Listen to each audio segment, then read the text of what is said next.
हरिः ओम् श्रीगुरुभ्यो नमः। हरिः ओम्। अथ हिरण्यगर्भसूक्तम्। ॐ हिरण्यगर्भः समवर्तताग्रे भूतस्य जातः पतिरेक आसीत्।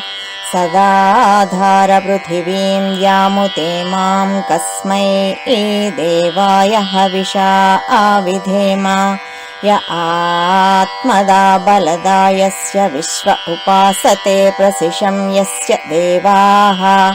यस्य छायामृतं यस्य मृत्युः कस्मै देवाय हविषा विधेम। यः प्राणतो निमिषतो महित्वैक इद्राजा जगतो बभूव।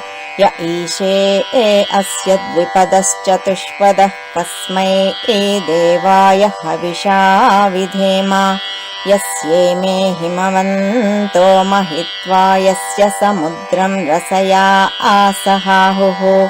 यस्येमाः प्रदिशो यस्य बाहू कस्मै देवाय हविषा आविधेम।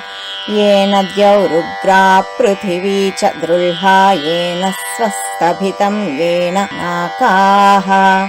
यो अन्तरिक्षे रजसो विमानः कस्मै देवाय हविषा विधेम। यं क्रन्दसि अवसातस्तभाने अभ्यैक्षेतां मनसा रेजमाने।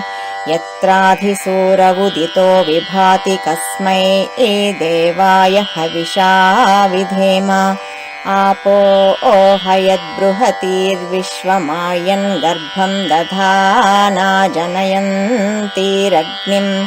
ततो देवानां समवर्ततासुरेकः कस्मै देवाय हविषा विधेम। यश्चिदापो महिना पर्यपश्यद्दक्षं दधाना जनयन्तीर्यज्ञम्। यो देवेष्वधिदेव एक आसीत् कस्मै देवाय हविषा विधेम। मानो हिंसीज्जनितायः पृथिव्या यो वा दिवं सत्यधर्मा जजान। यश्चापश्चन्द्रा बृहतीर्जजान कस्मै देवाय हविषा विधेम। प्रजापतेन त्वदेतान्यन्यो विश्वा जातानि परिता बभूव। यत्कामास्ते जुहुमस्तन्नो अस्तु वयं स्याम पतयो रयीणाम्। ॐ शान्ति शान्ति शान्तिः। हरिः ॐ श्रीगुरुभ्यो नमः। हरिः ॐ।